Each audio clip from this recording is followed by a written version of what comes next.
Our guest tonight, 2016 Olympian, Alcatraz champion. Give it up for Mr. Joe Maloy.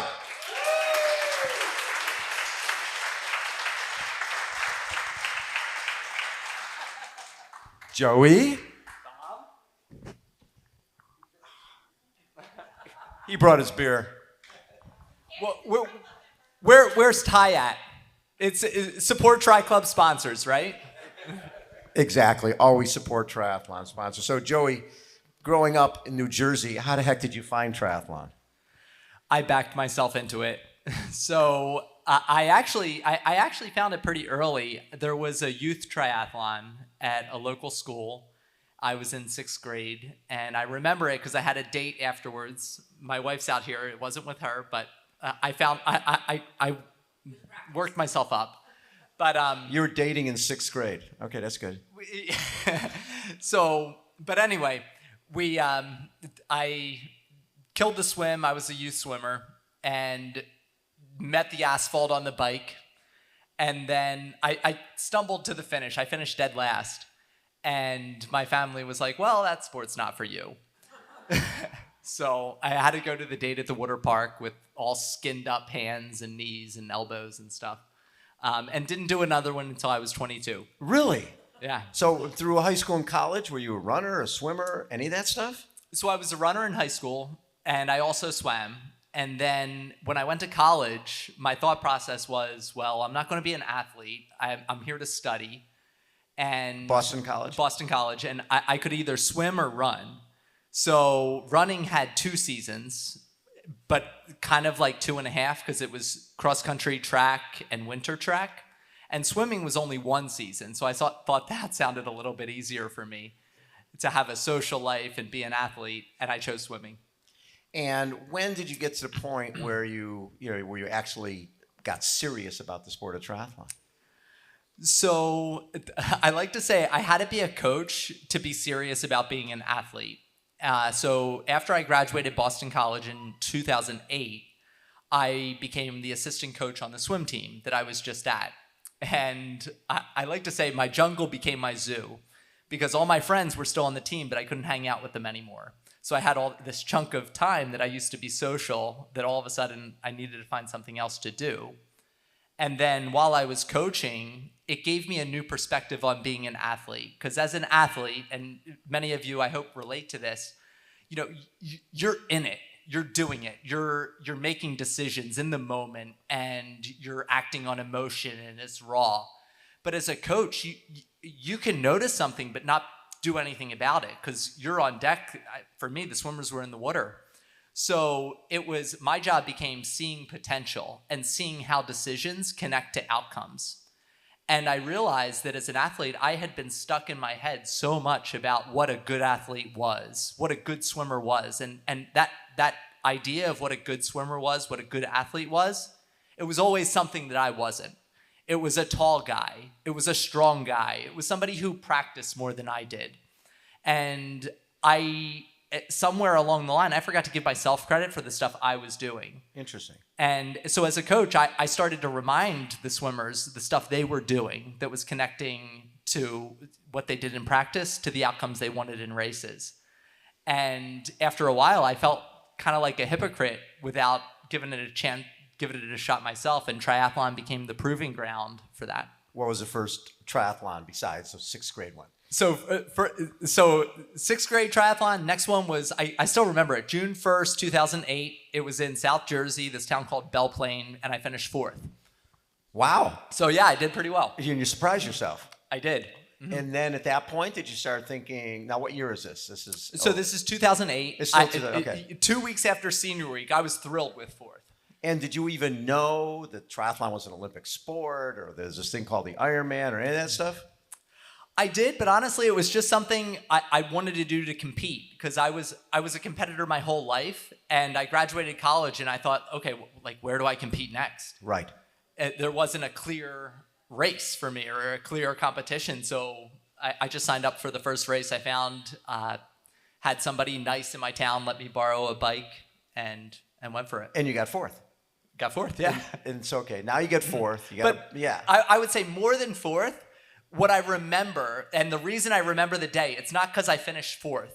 It's because I finished the race, and probably a lot of the reason many of you are here. After the race, all these people were stoked. They were fired up, and they were living life like they were alive. And I was like, this is adults in spandex. Like, why Yes. are they? Like, another version of me would have been like, what are those weirdos doing? And it was still before 8 a.m. Right. So You could be in a so beer I garden was by like, 8:30. Yeah, It's the I best was thing. like, what is this? But I just related to something about the community there, and it fired me up, and it had me like, okay, when's the next one I can do? Right. And what was the next one you could do? So the next one, I started working in Boston, and I did one in Salem, Massachusetts. And did well there? No, I got my ass kicked. Actually, I lost to a kid on my college swim team, which really pissed me off. Somebody you were coaching. No, somebody he you was a swam with. classmate. He was Okay. a classmate. It was Craig. Craig beat me. And My wife knows him. so this is 2008. You're on the Olympic team and in the Olympic starting in like 2010, 2011. So Yeah. obviously things started happening pretty quickly. They did. I got serious. You got serious, and where did you start calling people? Call USA Triathlon? What was the next step? Yeah, so I heard about this amazing program that USA Triathlon had called the Collegiate Recruitment Program. Barb Lindquist. Yep. So I talked to Barb, got her on the phone, and I said, hey, my name's Joe Maloy. I am super into triathlon. Like, I love this friggin' sport. And, I'm sure that's the first time she heard that. And I think I can be pretty good. Like, I was a runner in high school. I'm a pretty good college swimmer. Like, what do you think? And Barb told me, you're too slow for this program. Yep, I know. Yeah, no. She's like, don't waste my time. Did she say, what was your 5K time? And she said, yeah, that won't cut it. Yeah, she said, I don't think so. Yeah, I've heard that from a lot of different people. We're trying to build Olympians. Yeah, so don't waste my time, basically. Yeah, 100%. Which probably fired you up. Don't tell me what I can't do. Yeah. Exactly. So what was the next step? So the next step was, it was a combination of prove Barb wrong, but at the same time, you know, like at that point, I wasn't an Olympic caliber athlete, but I think and I'll zoom out for a minute and just thank all of you for being here. And I know, you know, many of you are here for the raffle. Many of you are here to dodge traffic. Some of you are here to get some nuggets of wisdom. And I hope Don't forget the free food. the free food and Thai for the beer. Like, thank you. So like, if I'm going to give you something from this conversation other than a bit of entertaining stories, it's this quick acronym that I like to sort of live by or be and motivated by, and it's the word ACT, A-C-T. So A, authenticity, who you are, but also who you want to be. C, courage to become that person that you have in your mind. And T, training, because it's really friggin' hard to become what you want to be in your mind. And all of you know that, because you do hard things, you choose hard things. But think of that when you think of my path, and think of your own path, and hopefully take some lessons from my story and live them in yours. Yeah, a lot of people think that they hear, oh, he's an Olympian. He must have been identified when he was 8 years old and went through this Olympic program to get there. And they don't realize that you were somebody who was coaching and really had no sense of that I can become an Olympian. You just worked hard. Right. I had to know I was an Olympian before anybody else believed it. And a lot of people didn't until I actually qualified for the team. And you know, like, I think one of the important lessons is you know, that's the outcome of my story, but the Olympic goal was never the point. The point was taking the very next step that was in front of me. Right. So when I was a 22-year-old kid, it was just like, hey, like, let's try some of the things you're noticing as a coach, and let's see if they make sense for your life. And let's see if you can be a little bit better than maybe you ever gave yourself credit for when you were a collegiate athlete or at your last step. So when you've talked to Barb, she's basically saying, you suck, don't waste my time. And you're saying, no, I don't. I'm gonna get better in this. Was it moving? Did you move out here at that time and become part of? Because we had a group under Paulo Souza with yourself and Greg Billington and Eric Lagerstrom, they trained in Poway, and we called them the Powegians. Actually, Bob called us the Powegians. I called you the Powegians. But it was so cool because here all these guys are training in Boulder, they're training all these places, altitude. These guys are training out in Poway. And you had a little apartment that you guys all shared, right? Yeah, we did. Air mattresses and the whole bit. Yeah, so there was one stop in between. Before we got here, I went from Boston. I quit my job, took a job working at a restaurant in Philly, where my coach was at the time.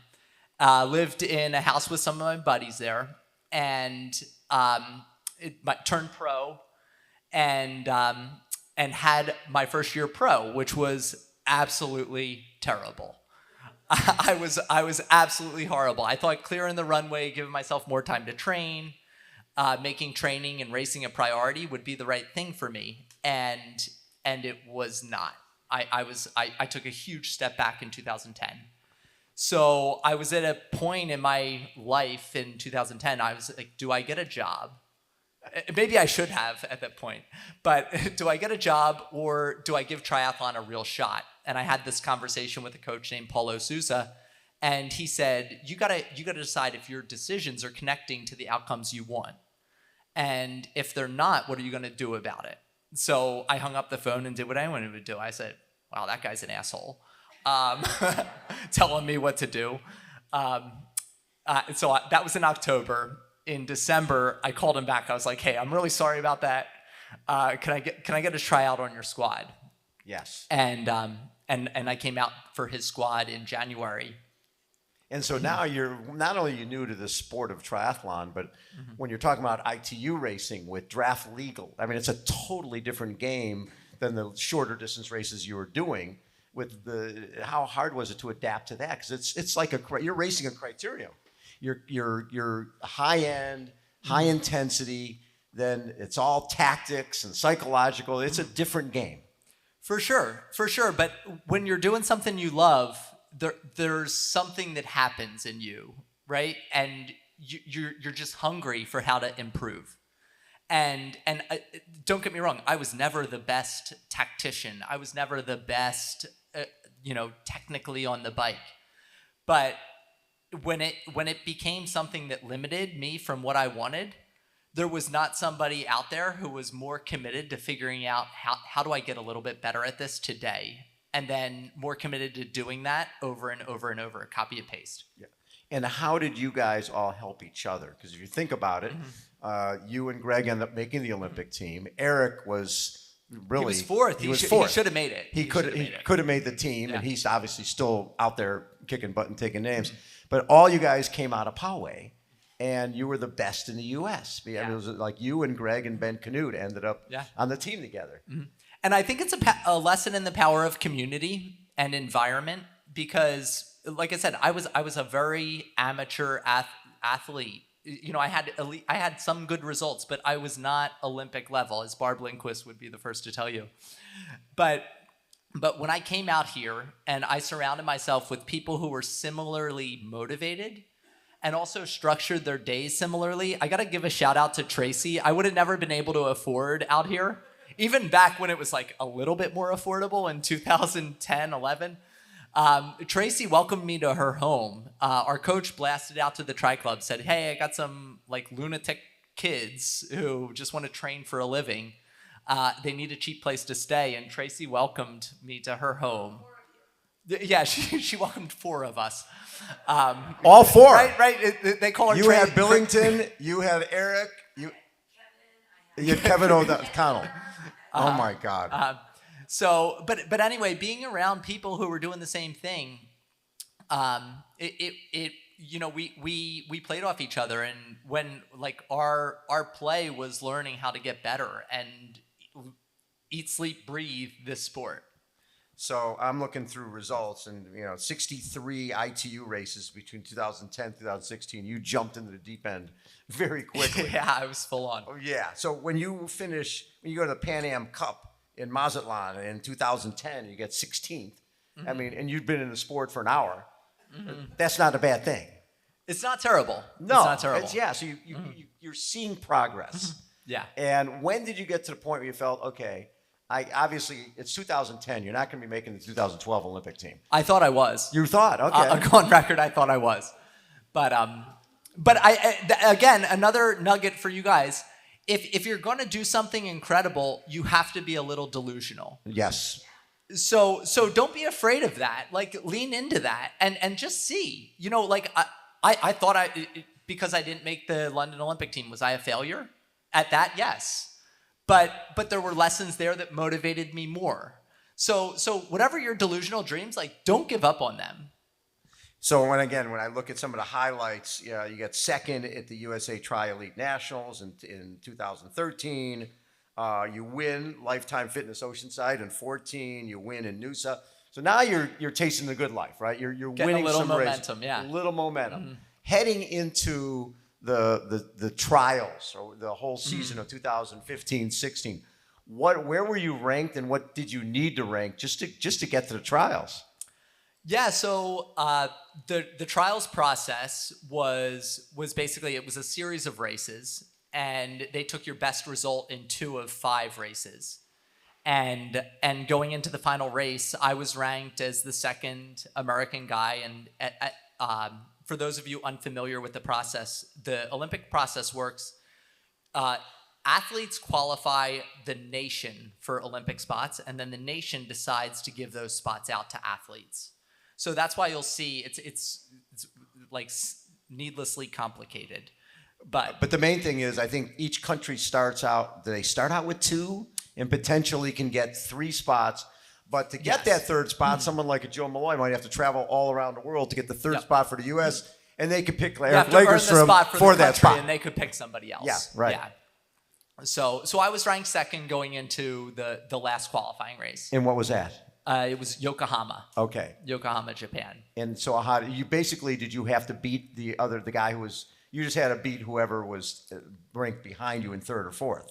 Yeah, so I had to have a good race, but there was a chance 3 and 4 could have leapfrogged me. Yeah.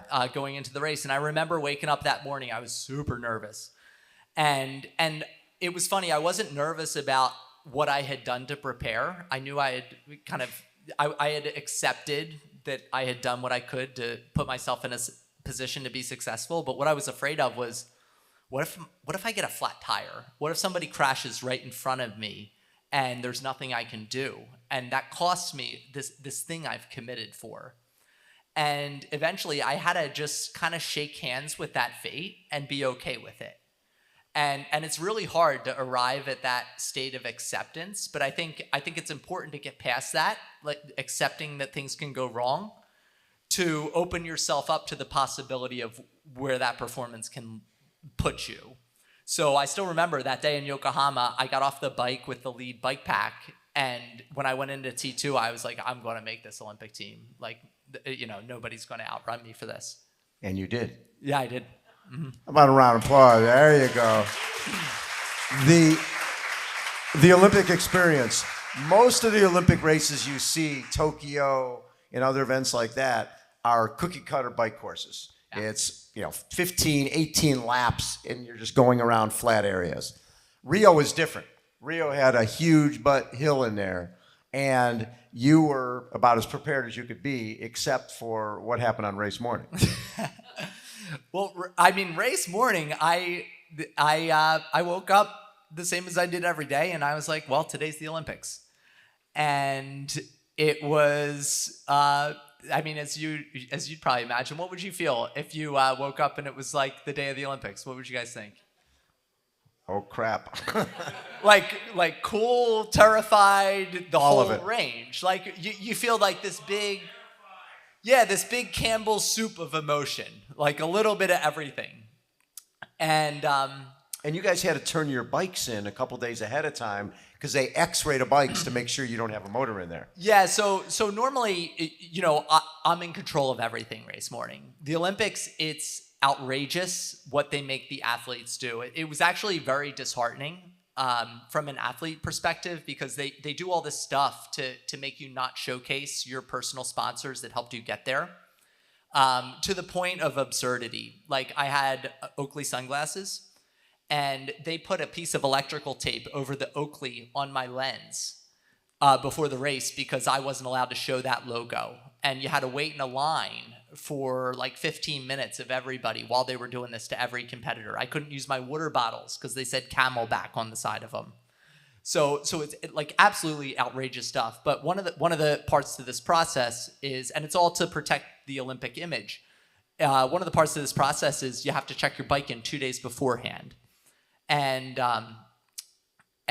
where Bob's going is basically, I got to the top of the hill on the second lap. It's an 8-loop bike course.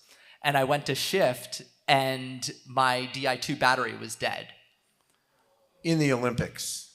Yeah. But normally, you'd have your bike with you. You would check your battery that morning. But right, you're in control of You're everything. in control. You had to count on someone from the team to check everybody's batteries. And obviously, somebody missed something. Yeah. And so the climb, you were able to handle that, but it was the downhill where you were losing because you were spinning out. Yeah, so my reaction in the moment was, honestly, it was just, I told myself, I knew what it felt like for your Di2 to die. I knew it defaults to the small ring in the front and you get so many shifts in the back. And I said, okay, this is my tool set. This is my toolbox now. And I was like, I can be mad at this later, but right now I have all this emotion and I can do something with this. Like this can be productive if I use it that way. So I just told myself, I'm like, this is not ruining my day today. And I did the best I could, stayed with the lead group through 7 of the 8 laps. And then there was a crash on the downhill in front of me. And I lost 45 seconds to the front of my group. And you end up getting 23rd, first American, right? Yeah, your first American. Had a good run. First American, had a great run. But you come away feeling like you didn't have control over something that you have to have control of. Yeah, I came away feeling a little disillusioned. I felt like I couldn't say what happened without sounding like somebody who makes excuses. I felt like I got myself there by not making excuses for myself and, accepting things the way they were and working hard. But I also knew, I'm 30 years old. I'm not going to get another chance at this. And this is what I wanted. And even if I saw myself as a medalist today, not necessarily anybody else did. And that goes back, you don't become that level of successful without being a little delusional. So yeah, I was probably delusional to have my expectations on that day, but that doesn't make them less real to me. Exactly. And so I was really depressed. I came back to Poway. I was living in an apartment above somebody's garage where, we weren't making a ton of money. I still remember I had this freezer because I only had room for a mini fridge. And I had this freezer that was plugged in. And if I was using the toaster and the freezer at the same time, it would flip the circuit breaker and I'd have to call my landlord to flip the circuit breaker back. So I got back from the Olympics like this all eyes on you experience. And I went back to my garage apartment and I was crying myself to sleep because I was like, this is not worth it. It's so hard because especially back then, the Olympic format and Olympic distance really didn't have the support that the Ironman athlete, the pro Ironman guys were getting a lot of money. Mm-hmm. You guys weren't. So to think about, okay, I'm sort of doing the starving student here. Yeah. And now do I do another 4 years, be 34 years old? And that's, especially coming off of you had just that same year had won Alcatraz. Oh, yeah. I won Alcatraz. I anchored Team USA to our first mixed relay world title. And that was all in the span of a couple of weeks. So it was a nice run. That was and then you were sixth at ITU Gold Coast. So that was a really good year. And in that race at Alcatraz, it was it's Cam Dye, which is a name out of our past, but Ben Canute, who went on to win that race 4 times. And you come out of T2 with the 6-time Alcatraz champion Andy Potts, and then you outrun it. What'd you get away in the last half finish mile? Line, Andy. Nice knowing you, Andy. You're back. You got it. When did you take the lead? Well, I took the lead with about 800 meters to go. On Cam Dye. On Cam Dye. Yeah. Mm-hmm. That's so fun. Yeah, to win your first it was Alcatraz. epic. It was epic. So at that point, because we used to have a sort of a transition. If you were an Olympic athlete, you could move into the non-drafting Lifetime Fitness Toyota Cup Series and decide, hey, maybe down the line I'll do a 70.3 or do a full. Well, when that series goes away, you're sort of in a position, do I go for another Olympics and figure out how my freezer works? Or do I decide I'm going to go 70? That's a big jump, going from the Olympic distance to 70.3 or full Ironman. Number of people have done it, but it's a lot of effort. For sure. And so For sure. what were you thinking? And you were dealing with injuries too. Yeah, tell you the truth, I think things sometimes tend to look clearer when you look back than when you're in the moment. In the moment, I was devastated from my Olympic experience. I felt like I had to keep it to myself because I couldn't be the person who I was, like this like hardcore East Coast like triathlete maniac. Who never showed fatigue in training, just to like feel like I was an alpha to my roommates, and I didn't know what to do.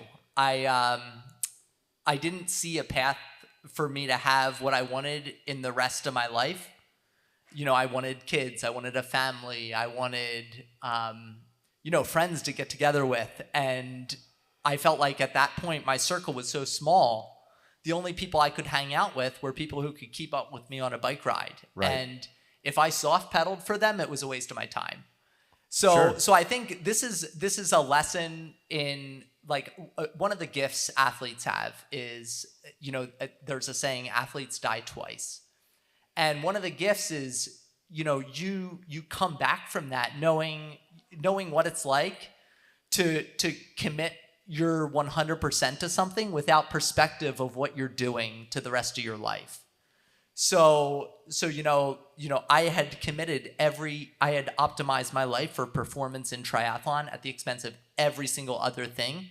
And I was like, this is a time for me to zoom out and realize, maybe what makes me tick isn't just elite performance in this one thing, but maybe I need a little bit more balance. I need to invest in these other pockets of my life. Yeah. And then figure out where the sport fits for me. And you wanted to, after the Olympics, you wanted to race locally and just sort of be around, right? I wanted to race locally, invest in community, and just do this stuff, like connect with you guys, connect with people who also enjoy this stuff. And I didn't really know how to do that because I was still so connected to my meaning being tied to my results.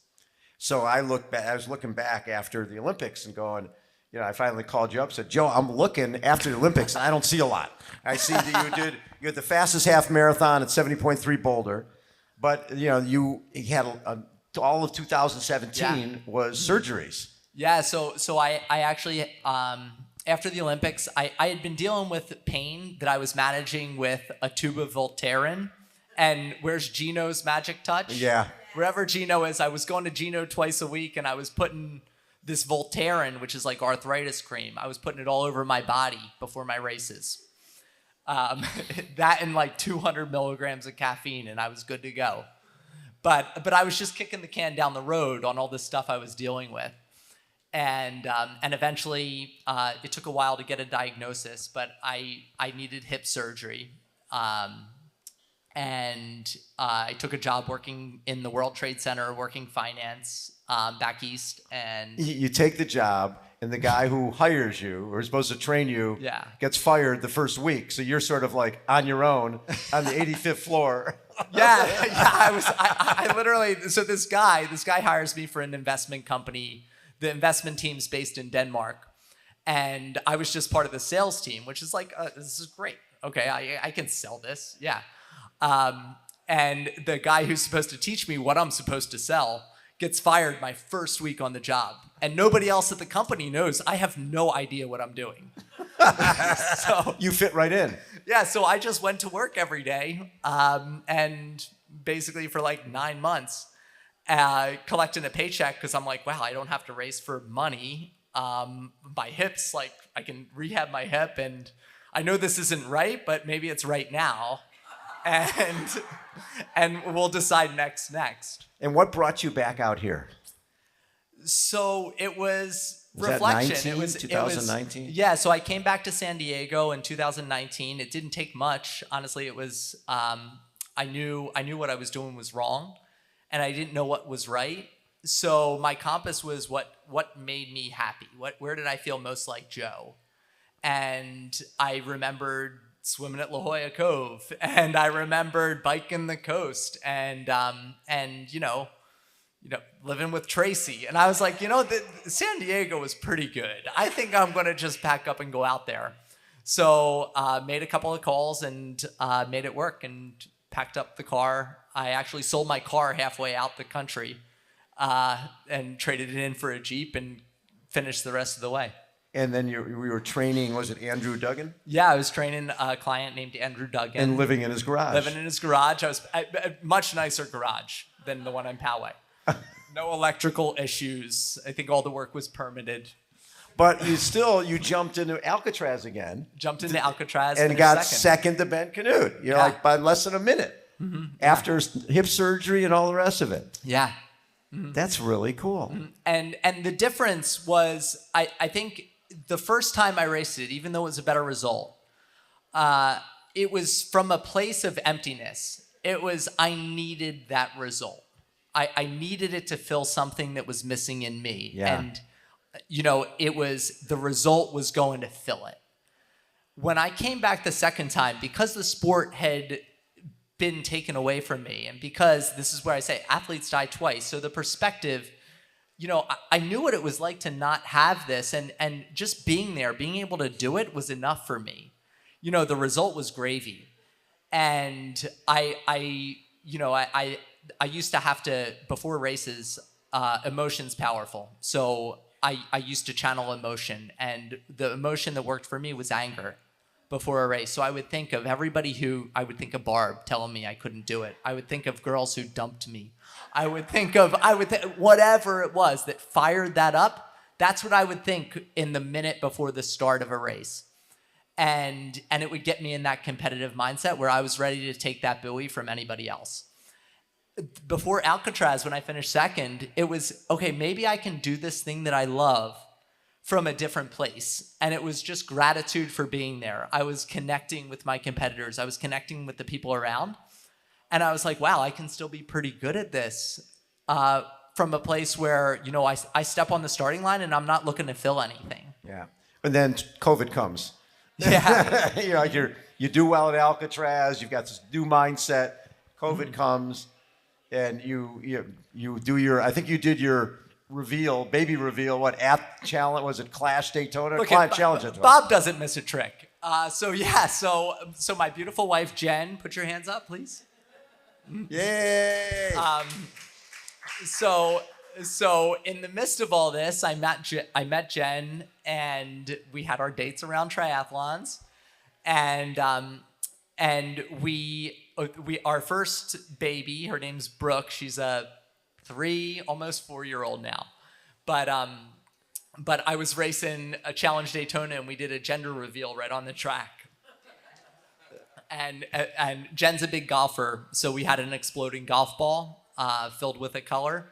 So she hit a golf ball on the Daytona track, turned pink. I found out I was girl dad, and it was amazing. It was like an incredible combination of our two worlds. And I felt like things were going right. Like I'm back in the sport. We're having a kid. Like I'm getting sponsors again. I'm getting race results. And then COVID happened and racing dried up. Yeah. And so what are you doing now? Now you have 2 little ones. So now we got 2. Oh, yeah. Yeah. So you know a little bit about what we're doing. But some people got it. But no, so I would describe, let's go back to the acronym ACT: authenticity, courage, training. I'm figuring out what's next. Right. So I feel like I have knowledge that I enjoy sharing with people, and I do that through coaching. So I have a couple of one-on-one coaching clients I work with, and whether I do it for another year or for another 10 years or 20 years, I don't know. If something different came along that sounded exciting, I would probably jump at the challenge if it ticked our other boxes. But yeah, for now, I'm acting. When you look back at the racing career, which race do you look at as your best race? Oh, my best race. Or maybe the race that was the most important to you. I'll give you one. Yeah. My next one. Your next one. Okay, there you Yeah. go. How about a round of applause for Mr. Joe Maloy? Thank you, Joe. That was really Thank fun. you, Bob. That was really fun.